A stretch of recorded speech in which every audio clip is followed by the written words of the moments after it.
They tell you building wealth takes a lifetime. But Finn is here to prove you can start from zero. Today, in just 10 minutes, we're taking you inside the real raw process of Finn from zero and the steps he's taking right now to change everything. The number was $2,206. 3 months ago it had been $1,400 in his head and $1,647 in reality. Then the car happened and it jumped to $2,387. And Finn had sat with that number, $2,387, for long enough that it had started to feel permanent. Like something that simply was, rather than something that could change.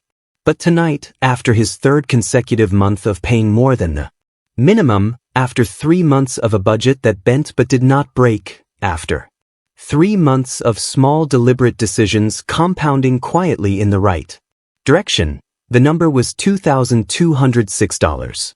It had moved. Finn stared at it for a long time without doing anything else. 3 months is not a long time.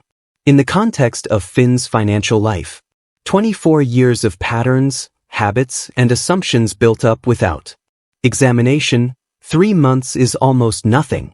And yet, he had tracked his spending consistently for 3 months. Not perfectly. There had been weeks where he fell behind and had to reconstruct from memory. There had been a month where the unexpected category absorbed more than planned and the credit card payment had to be slightly smaller as a result. There had been one genuinely bad week, a social event he had not budgeted for, a purchase he had justified in the moment and regretted by morning, where the old patterns had surfaced briefly and reminded him they were still there, waiting. But he had come back to the budget each time. He had not abandoned it. Had not decided it was not working and stopped. He had treated each deviation, not as a failure but as information, something to understand and adjust for, and then he had continued.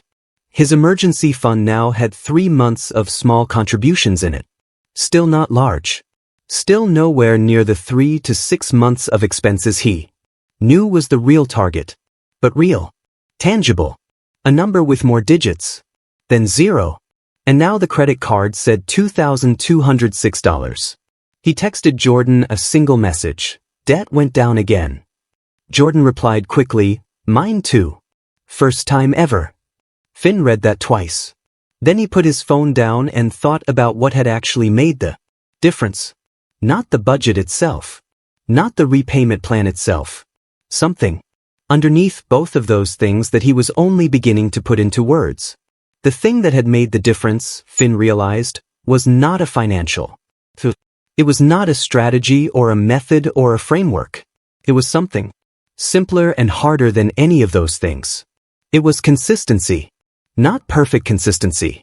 Not the kind he had imagined when he first built his budget in a single optimistic Sunday evening session and believed that having a plan was the same as following one.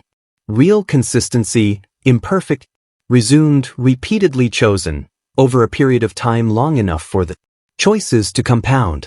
Compounding is a word that gets used almost exclusively in the context of investment returns. But Finn was beginning to understand that compounding is not a financial mechanism. It is a principle. It applies to money growing in an investment account. It also applies to debt shrinking under sustained repayment. It applies to habits. It applies to knowledge. It applies to the slow accumulation of any small thing done repeatedly in the same direction. His debt was compounding downward, slowly, imperfectly, but in the right direction. Here is the mechanics of what was happening on his credit card statement each month, and why it would accelerate the longer he kept going. When he paid more than the minimum, the excess went directly to reducing his principal balance, the core amount owed. As the principal balance reduced, the interest charged each month reduced with it. Because interest is calculated as a percentage of the outstanding balance, a smaller balance produces a smaller interest charge, which means a larger proportion of his next payment goes toward reducing the principal further, which means the balance shrinks faster. This is the debt repayment flywheel. Slow at first. Almost imperceptible in the early months, but self-reinforcing over time. The same payment accomplishes more each month as the balance it is working against gets smaller. Finn had not fully understood this when he built his repayment plan. He understood it now, not from reading about it but from watching it happen in his own account over 90 days. The number had moved from $2,387 to $2,206. That was $181. It did not sound like much said out loud. It was not the dramatic financial transformation that social media suggested was possible with the right tips and the right mindset and the right morning routine. It was $181. For months of sustained, imperfect, quietly determined effort. But here is what Finn understood about that $181 that he could not have understood 3 months earlier. The first $181 is the hardest. Not because it requires the most effort, the effort stays roughly constant, but because it requires the most faith.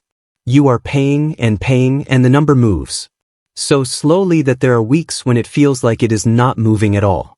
The people who stop do so in this window before the flywheel builds momentum, before the acceleration becomes visible.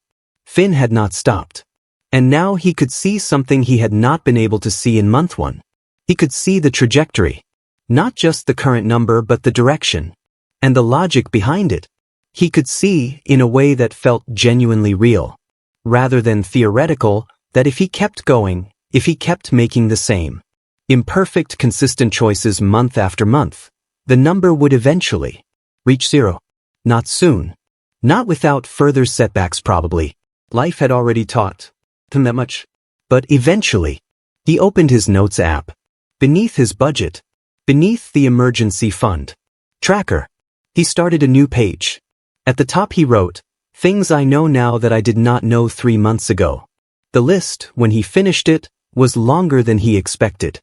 If you are somewhere in your own financial journey right now, if you have started something and it feels slow and the numbers are moving in the right direction but so quietly you sometimes wonder if they are moving at all, this episode is for you. Here is what I want you to take from Finn's 3rd month. The first lesson: consistency is the strategy, not the budget template, but the specific method. The thing that actually changes financial outcomes over time is returning to the plan after the deviation, not the plan itself. Anyone can start. The people who change their financial lives are the ones who come back after the bad week, the unexpected expense, the month that did not go the way they intended.